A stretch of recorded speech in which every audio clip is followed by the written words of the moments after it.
Video games. They have always been a form of entertainment for children, as well as adults during their free time. However, what most people do not think of while playing a video game is whether or not it is considered an art form on its own. You know, if a large studio makes a game purely for the profit of making money, then, I mean, there's technical art. It's art in that people had to choose color palettes, styles had to be chosen. There's concepts of timing and animation. People are imparting something of themselves into what you see.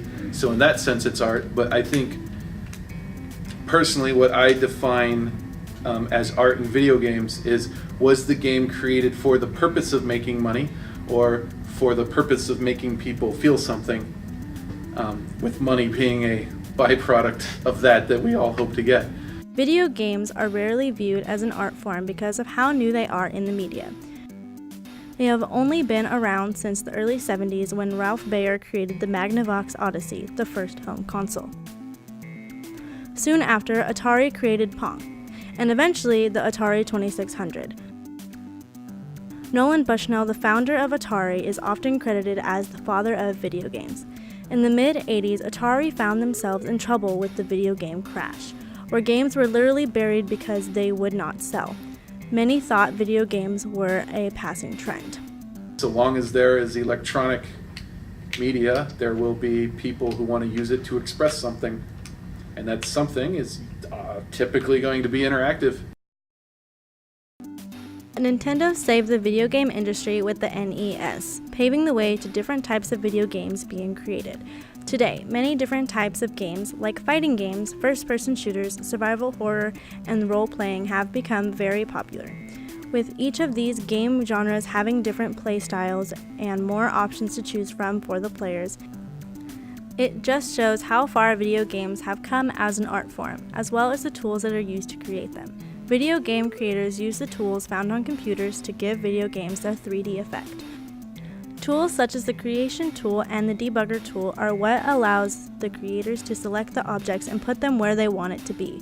These same tools are also what indie game creators use to create their artwork. Indie developers, though small, are shaping the video game industry in its entirety. Big companies like Activision release games like Call of Duty on an annual basis. This makes players annoyed and tired of seeing these same games being released annually and want something new and refreshing. This is where indie developers come into the scene. They certainly have more freedom to pursue the types of the artistic vision that they have.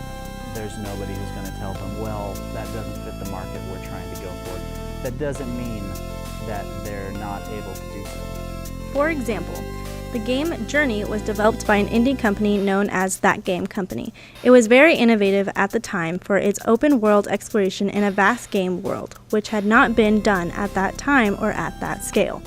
It was so well received by critics and the general audience that it started to make indie developers become more well known in the gaming industry. I think there's a lot of franchises out there that are very beautiful games, such as I'm a big fan of Halo, and that's as Microsoft, that's as big company publisher as it gets, but I still see beautiful games being made there. Understanding how art affects people through video games requires that we understand exactly what the connection we have with the video games. In many video games, they show a fictional world through the perspective of a specific character. This character has to be designed in a way that the player can relate to them, meaning that there is something about them that the player can relate to. Games have to establish an environment that speaks to the player, the same way the character does. But there is a reason why it matters so much, and that reason is to make the player emotionally attached to the community in that environment. Some games create a series of events to connect the character and the player. Because of this, the player feels remorse for the character that they are playing. I believe it absolutely is an art form, and the reason for that is with game development, you see a collaborative art process. You don't see just the writer, he writes, and the painter paints, but the game development team does all those things and puts it together in one single form, more so than any other medium.